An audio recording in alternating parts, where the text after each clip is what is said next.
Once upon a time, in 1970, a kind psychology professor named Walter Mischel embarked on a special study. He gathered over 500 curious 4-year-old children. Each child was led into a cozy room, and there, a delicious marshmallow was placed right in front of them.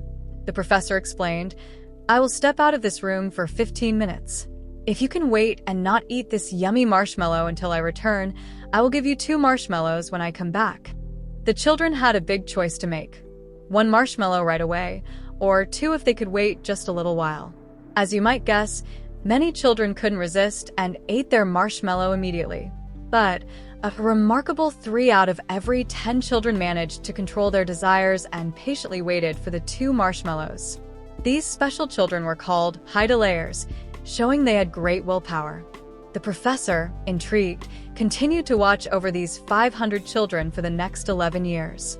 He kept track of their school life, their friendships, and even their sports activities through many questionnaires. In 1981, he gathered all the reports. And guess what? It wasn't a surprise at all. The hide-a-layers, those patient children, did wonderfully in everything. The children who ate their marshmallow right away were not doing as well in many things. And those who waited 5 to 10 minutes before eating their marshmallow were doing just fine.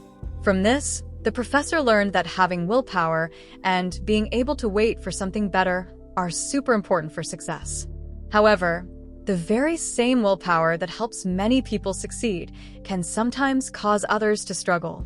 This often happens because we don't quite understand some very important things about willpower. A clever neuroeconomics professor named Baba Shiv from Stanford University decided to do his own research on willpower. He chose 165 students. He put sheets with 2-digit numbers in one box and sheets with 15-digit numbers in another. Then he gave the students a task. In the box on my left are 2-digit numbers. In the box on my right are 15-digit numbers. You can pick a sheet from either box. You need to remember the number on it and say it aloud. Only a few brave students chose the long 15-digit numbers to memorize. Professor Shiv thought these few students had more willpower, and the others had less. To be sure, he did another test. He offered the students 2 kinds of food: delicious cake, which was a treat, and healthy vegetable salad. He expected the students who had memorized the long numbers to choose the healthy salad over the cake. But there was a surprising twist. The students who had memorized the 15-digit numbers started taking the cake, and the students who had memorized the 2-digit numbers started taking the vegetable salads. Confused, Professor Baba Shiv did a lot more research and finally understood. Willpower isn't a magical thing like a secret power or a belief. Every time you use your willpower, a special part of your brain called the prefrontal cortex gets busy. Just like your muscles get tired when you play hard, your brain also gets tired, and its ability to use willpower goes down. That's why the students who had already worked hard memorizing the 15-digit numbers didn't have enough willpower left to resist the cake and choose the salad. For the same reason, a very successful person named Jeff Bezos decided not to make more than 3 big decisions a day. What we learn from this is that willpower isn't endless. It's like your phone's battery. It's full when you wake up in the morning. Every time you make a tough choice, it uses up some of that battery and eventually it runs out. While this might be a little surprising, the next discovery we're going to talk about is much more comforting. In 2007, a wonderful article was published in the Journal of Personality and Social Psychology. This article shared several studies about how the food you eat affects your willpower.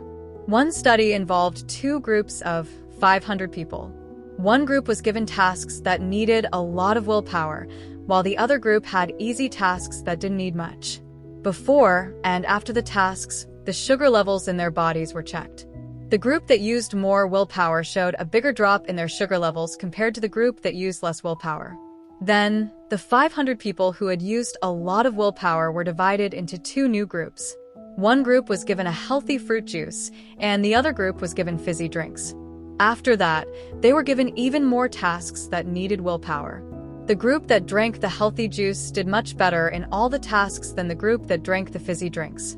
After many such studies, they realized that eating healthy food, getting enough rest, and exercising can make your willpower stronger. Even if your willpower gets stronger, there's a chance it might still get low at certain times of the day. What should you do then? We can find the answer in another interesting study from an Israeli court. In Israel, 8 wise judges were watched for 10 whole months. During that time, the judges listened to 1,112 cases about whether prisoners could go home early. Deciding to let a prisoner go home is a very difficult choice. However, during those 10 months, all 8 judges followed the same pattern when they decided. The pattern was that in the morning, as soon as the judges arrived, they said yes to prisoners going home in 65% of cases.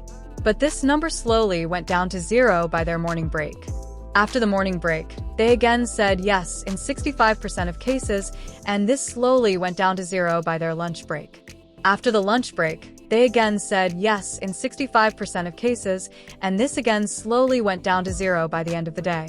Psychologists watching this realized that whenever the judges had lots of willpower, they thought carefully about the cases and made good decisions. But whenever their willpower was low, they started making decisions based on what they usually did, almost like on autopilot. From this, we learn that when our willpower gets low, our usual way of making decisions activates. So, to make good decisions even when we're feeling tired, it's important to build good habits.